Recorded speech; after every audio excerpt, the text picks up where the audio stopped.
दोस्तों, क्लास में सभी स्टूडेंट्स पढ़ाई करते हैं, लेकिन उनमें से कुछ एक बच्चे ऐसे होते हैं जो कि अच्छे नंबर ला पाते हैं।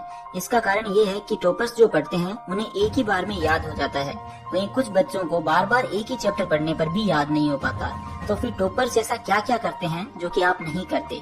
यही कुछ टिप्स हम आपको इस वीडियो में बताने जा रहे हैं, जो कि आपकी रिमेम्बरिंग पावर को बढ़ाने में मददगार साबित हो सकती है।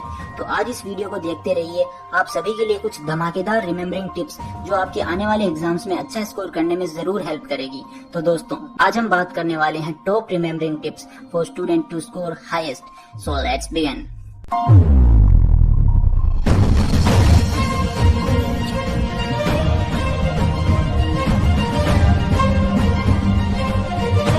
दोस्तों, इस वीडियो में मैं आपको ये बताने वाला हूँ कि जब भी आप पढ़ाई करने बैठते हैं तो वो कौन से तरीके हैं जिनकी मदद से आप अच्छे तरीके से सिलेबस को याद रख सकते हैं, और वो टॉपर्स के वो तरीके भी आपको पता चल जाएंगे जिनकी मदद से वो सिलेबस याद करते हैं। तो दोस्तों, tip number 1, mind palace technique. दोस्तों, अगर आप चाहते हैं कि जो भी आप पढ़ें वो आपको हमेशा के लिए याद हो जाए, तो आपको उस सब्जेक्ट को डेली लाइफ से रिलेट करके देखना होगा। इससे आप आसानी से किसी भी चीज को याद कर सकते हैं। डेली लाइफ की चीजों से किसी सब्जेक्ट को रिलेट करके देखने पर वो हमें लंबे समय तक याद हो जाता है। इस टेक्निक को इंग्लिश में माइंड पैलेस टेक्निक कहा जाता है। शेरलॉक होम्स सीरीज के अंदर जो जासूस होता है वो इसी टेक्निक की मदद से क्लू याद रखता था। इसे एक एग्जाम्पल से समझ सकते हैं, जैसे पीरियोडिक टेबल में फर्स्ट कॉलम के एलिमेंट्स को याद करने के लिए hydrogen, lithium, sodium, potassium, rubidium, caesium और फ्रांसियम को याद रखने के लिए हम एक वाक्य बना सकते हैं, जैसे हमारे लिए ना करो रब से फरियाद। इस तरीके से हम किसी भी चीज को आसानी से याद रख सकते हैं। शुरुआत में ये तरीका थोड़ा कठिन जरूर लगेगा, लेकिन कुछ प्रैक्टिस के बाद ये बहुत आसान लगने लगेगा और आपको पढ़ाई के दौरान बोरियत भी महसूस नहीं होगी। टिप नंबर 2, एक अनोखी आदत जोड़ना। जी हाँ दोस्तों, अगर आपको अपनी पढ़ाई को इंटरेस्टिंग और मजेदार बनाना है और अपना पूरा फोकस आपको पढ़ाई में रखना है, तो आपको एक आदत जोड़नी पड़ेगी, जैसे कि पेंसिल को अपने हाथों पर स्पिन करना, अपने पैरों को एक निश्चित लय में टैप करना, या किसी एक ऐसे फोटोग्राफ को देखना जिसे देखकर आपके मन को शांति मिलती हो। इससे क्या होगा कि आपका जो फोकस है वो आपकी पढ़ाई में बना रहेगा। फॉर एग्जांपल, अगर मैं आपको बताऊं, आपने कोटा फैक्ट्री जरूर देखी होगी। उसमें जो वैभव है वो पढ़ते टाइम अपने हाथों में पेन को स्पिन करता रहता है, पेंसिल को स्पिन करता रहता है। उससे क्या होता है कि उसका जो फोकस है वो पढ़ाई में बना रहता है।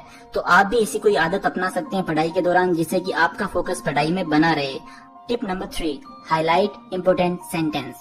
दोस्तों, हम जब भी किताब लेकर पढ़ने बैठते हैं तो कुछ सेंटेंस ऐसे होते हैं जो एग्जाम पॉइंट ऑफ व्यू से काफी इम्पोर्टेंट होते हैं और इन्हें याद रखना हमारे लिए बहुत ज्यादा जरूरी होता है। तो ऐसे सेंटेंस को हम हाइलाइटर की मदद से हाईलाइट कर सकते हैं, जिससे हम जब भी बुक खोलें तो वो सेंटेंस पर हमारी नजर बार बार पड़ेगी और वो हमें लंबे समय तक याद हो जाएगा। इसका सबसे बड़ा फायदा ये है कि एग्जाम के टाइम रिविजन के समय ये हमारे बहुत काम आएगा। Tip number 4, make short notes. हम जो भी पढ़ते हैं ना दोस्तों, उसे हम पूरा याद नहीं रख सकते। इसके लिए जरूरी होगा कि हम शॉर्ट नोट्स प्रिपेयर करें, जिसमें syllabus wise each and every chapter के इम्पोर्टेंट पॉइंट्स एंड की फीचर्स हों। और याद रखें, इन नोट्स को आप अपनी भाषा में लिखें, ताकि जब भी आप इन नोट्स को पढ़ें तो आपके माइंड में आपका जो कंप्लीट सिलेबस है वो रिवाइज हो जाए। इन नोट्स में आप केवल इम्पोर्टेंट क्वेश्चन आंसर्स ही लिखें, और नोट्स को आपको अट्रैक्टिव बनाना है, जैसे कि आप हाइलाइटर का उपयोग कर सकते हैं, कलर पेन्स का उपयोग कर सकते हैं। मैं भी एक टॉपर था और मैंने भी अपने नोट्स बनाए थे, और जब भी मैं अपने नोट्स को पढ़ता था तो मेरी इच्छा होती थी कि मैं अपने नोट्स को बार बार पढूं, और जब भी मैं उन्हें पढ़ता वो मुझे याद हो जाते थे। टिप नंबर 5, रिकॉर्ड करके सुने। दोस्तों, यदि आप भी उन स्टूडेंट में से हैं जो कि बोलकर जल्दी याद कर लेते हैं, तो इसके पीछे लॉजिक है कि जब भी हम बोलते हैं तो हम सुनते भी हैं, और सुनने से हमें वो चैप्टर याद हो जाता है। यदि आप ये नहीं करते तो यू मस्ट ट्राई, बिकॉज सुनने से भी चीजें याद हो जाती है। इसकी सहायता से आप वोकैब, मैथ फॉर्मूलाज एक्सेट्रा याद कर सकते हैं। आप अपने फोन में वोकैब और मैथ्स फॉर्मूलाज अपनी आवाज में रिकॉर्ड करके दिन में खाली समय में 2 से 3 या 4 बार आप सुन सकते हैं, जिससे कि वो आपको चीजें याद हो जाएंगी। आप एक बार वॉइस रिकॉर्डर का यूज जरूर करें, आपको काफी फायदा होगा दोस्तों, आई प्रॉमिस। टिप नंबर 6, लिखने की टेक्निक। दोस्तों, आपके टीचर ने भी आपको ये कहा होगा कि आप जो भी पढ़ते हैं उसे आप लिखा जरूर करें। लिखने से चीजें लंबे समय तक याद हो जाती है। तो जो भी आप पढ़ें उसे रिलेटेड आप क्वेश्चंस भी सॉल्व करें। इससे आपको उस चैप्टर के कैप्चर पॉइंट्स का पता लगेगा, और आप दोबारा उन पॉइंट्स को पढ़ेंगे तो आपको वो चीजें हमेशा के लिए याद हो जाएंगी। तो लिखना जरूर है, लिखकर भी आप याद कर सकते हैं कुछ चीजों को। टिप नंबर 7, दूसरों को पढ़ाएं। अकॉर्डिंग टू मी ये टिप जो है ये सबसे ज्यादा इम्पोर्टेंट टिप है दोस्तों। अगर आपने जो भी पढ़ा है आप अपने किसी दोस्त को पकड़ लो और आपने जो भी पढ़ा है सब उसको पढ़ा दो। इससे आपको चीजें लंबे समय तक याद रहेगी। बिकॉज जब भी हम पढ़ाते हैं ना किसी को, तो हम पढ़ते भी हैं, हम बोलते भी हैं, हम सुनते भी हैं और हम देखते भी हैं। इससे जो चीजें हैं वो हमारे माइंड में फिट हो जाती है और हम भी कभी नहीं बोलते। और हम किसी को जब भी पढ़ाते हैं तो अंदर से एक अच्छी फीलिंग आती है। उस फीलिंग को मैं बयां नहीं कर सकता दोस्तों। इसलिए दूसरों को पढ़ाओ। टिप नंबर 8, रिवीजन और रिपीटिशन। जी हाँ दोस्तों, जो भी मैंने टिप्स बताई है उनमें सबसे इम्पोर्टेंट टिप्स में से ये भी एक इम्पोर्टेंट टिप है। आपने अपने पेरेंट्स या टीचर्स से सुना होगा कि आप जो भी स्कूल में पढ़ रहे हैं उसे घर जाकर एक बार जरूर दोहराएं। इससे आप जो भी पढ़ेंगे ना वो आप कभी नहीं भूलेंगे। इसलिए आपको रिवीजन करना बहुत जरूरी है। घर जाकर के आप स्कूल में जो भी पढ़ते हैं आपको घर जाकर के उसके रिवाइज करना ही पड़ेगा।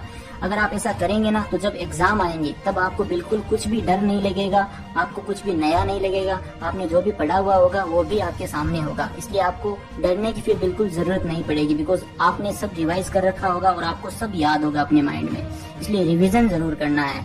तो ये थी आज की सारी टिप्स दोस्तों। अब यहाँ पर मेरा काम खत्म होता है और आपका काम शुरू होता है। मैंने अपनी सारी टिप्स आपको बता दी है। अब आपका काम है इन टिप्स को इम्प्लीमेंट करने का। आपको अपना 100% दे देना है और इन टिप्स को फॉलो करना है। फिर आपको अच्छा स्कोर करने से, टॉप करने से कोई नहीं रोक सकता दोस्तों। आप में वो पावर है टॉप करने की, लेकिन आपको पता नहीं है। आपको नहीं पता कि किस डायरेक्शन में मुझे जाना है। तो डायरेक्शन देने के लिए मैं हमेशा यहाँ पर आपके लिए हूँ। आपको सिर्फ इन टिप्स को फॉलो करना है और अपने स्कूल में सबसे ज्यादा स्कोर करना है। और मुझे अपना स्कोर आकर जरूर बताना कमेंट्स में। मैं आप सबका वेट करूंगा। So love you all, take care.